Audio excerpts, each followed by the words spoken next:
Okay, so remember that they're changing my voice.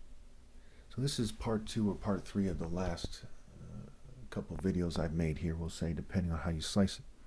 So I left off talking about the gang stalking program, and before that, in the video before, I talked about the contrast between a righteous person who's being screened out and some kind of bootlicking coward who's allowed to have quote unquote financial stability.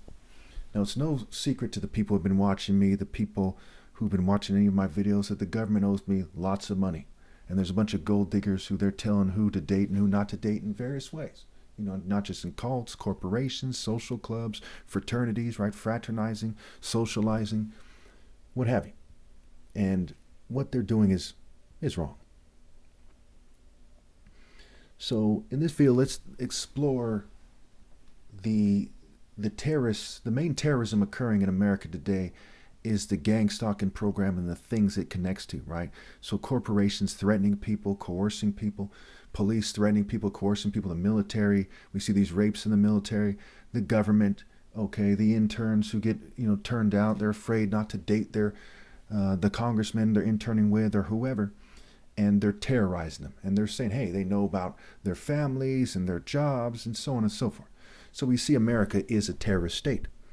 And when you think about it, what would happen if you would say the same thing in your video, right? You'd be a bit concerned. You say, well, they're going to crack down on me. Why? Because they're terrorists, and you've highlighted it's a terrorist state. Instead of you have your free speech in a country that's like always at war. Vietnam, Korea, Panama, World War I, World War II, always at war, right?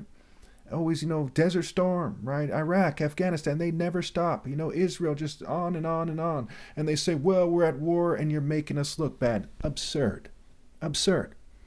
We would have wasted more money in Vietnam if people didn't protest Vietnam so much, as the story goes. So it quite often saves us money. Afghanistan, we would still be throwing away tons of money. So not only is you have your freedom of speech, historically, it's helped us make better decisions in regards to war. Okay? And all throughout American history, people criticize America and each other. So what kind of sick bastards are like, hey, let's take away his freedom of speech, let's provoke him, let's fume him. So they have me in a kind of house here where it's fumed all the time and it's very cold outside. And as those who've been following my videos, they made it so that I have certain issues with certain things, right? So there's a lot of aches and pains in my body. I've been diagnosed with, photophobia and things like this. And, they've caused, after they blinded me, I was crippled for several days. It changed my back. A doctor has seen my back, said, yes, your back has changed. And, with certain medical jargon going on, stuff like that. And, which is, if you have that problem, it's by all means learn about that stuff, what have you, to whatever degree makes sense. And so that these are actual things that happened after a plane flew over and it fumed me and I became blinded for several days and I was crippled. And I have 23 witnesses on record to the psychological operation against me, including several witnesses to the fumes and at least one witness to the covert drugging, okay, which is very significant. Once that has been established to that degree, it's open and shut here. So, also including witnesses to them slowing down my martial art demonstrations, okay, and editing them and things like that. So that obviously is a form of provocation. If you've worked really hard doing martial arts and you're arguing with people and there's all kinds of knuckleheads and racists and they're saying things and, they're arguing that martial arts couldn't possibly come from Africa and things that would piss you off subtly and otherwise. And they're being sent by the government, right, who is run, everyone knows is run by white Jews and LGBT people, right? Zuckerberg, a Jewish person, right? Howard Lutnick looks Jewish-ish. So does Bill Gates. Elon Musk is said to be part Jewish. Okay, Larry Ellison is a Jew. So if you need kind of evidence for that. And then Donald Trump is white, his family, and one of his children married a Jew or something like this. Now, I'm not racist. These are the facts here. They're downplayed in this country. In this country, they don't come out and say, hey, we're white, Jew, and LGBT, and you better conform. They don't come out as such with symbols of such in a more clear way. They do it a little bit more subtly. Everyone knows it, but it's a little more subtle. And, they said you had a black president and insignificant stuff like this that they put extras on. So if you notice, I think that you'll see that the sound quality is different than when I was in California, unless they changed that. You'll notice my speech patterns are different because I didn't usually make the videos in my room. I made it in a car or outside, and they'd interfere with that, and they'd honk the horn, and they'd interrupt, and they'd go way out of their way. When I start making my video, there's more interruptions than when I didn't. Okay.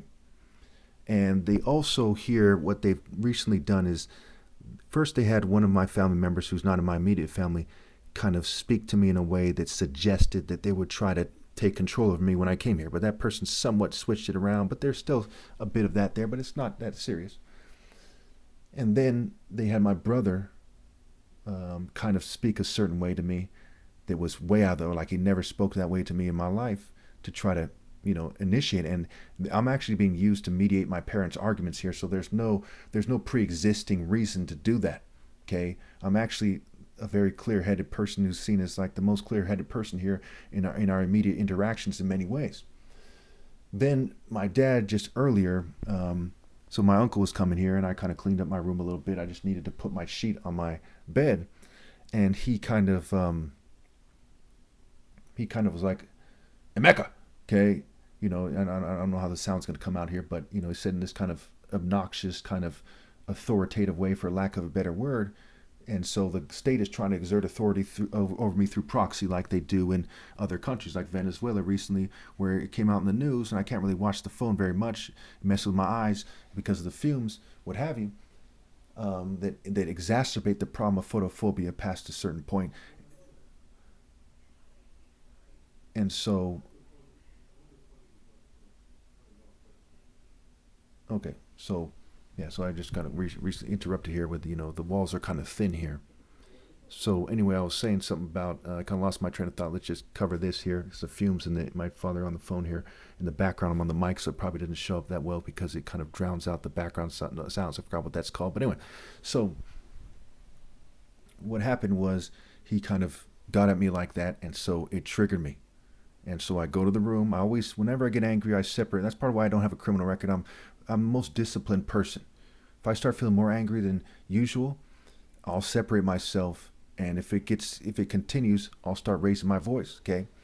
And after I kind of calmed down, I kind of went back and forth with the government at that point.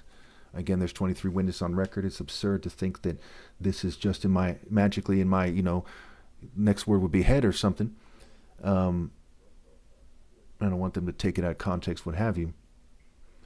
So, I try to make it a little more difficult for them to do that. So, and they've edited my videos already. I have a video that got like 30,000 views where I showed that they had hacked my phone and actually typed things into my phone.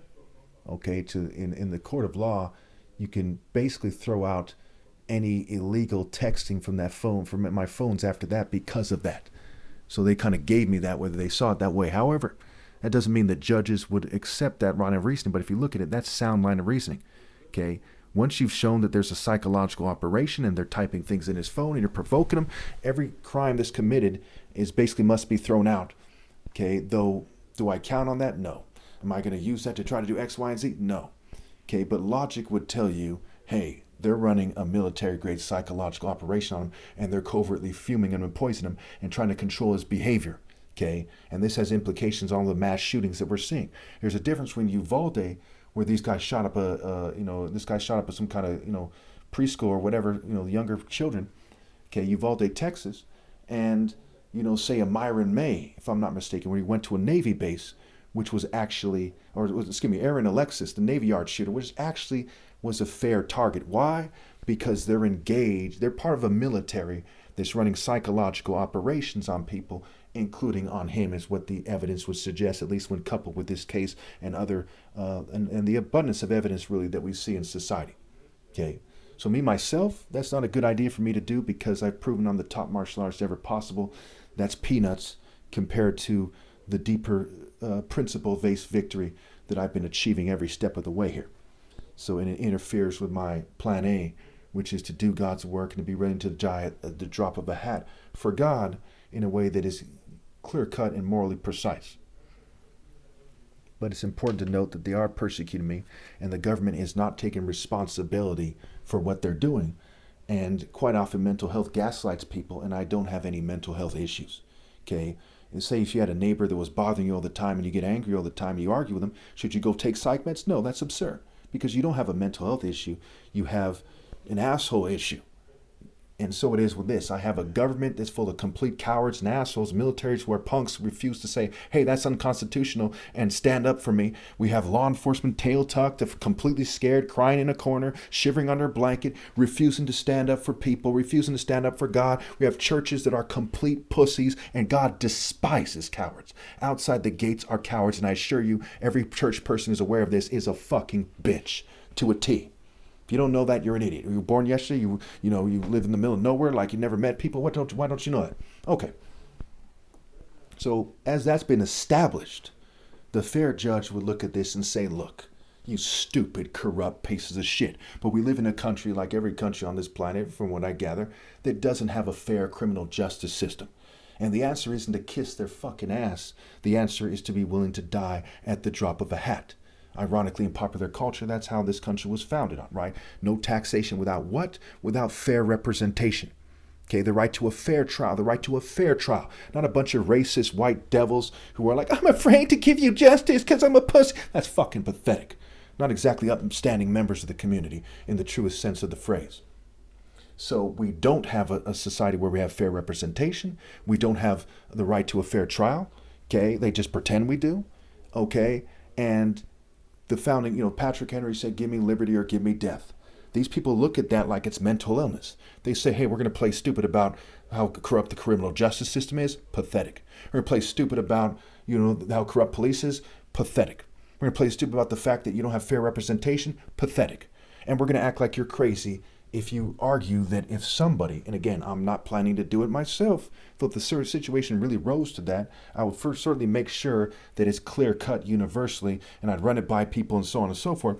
But they're going to pretend that if you take the Patrick Henry stance, that you're crazy unless you're a white supremacist sucking a controlled opposition dick like Stormy Daniels was sucking Donald Trump's dick.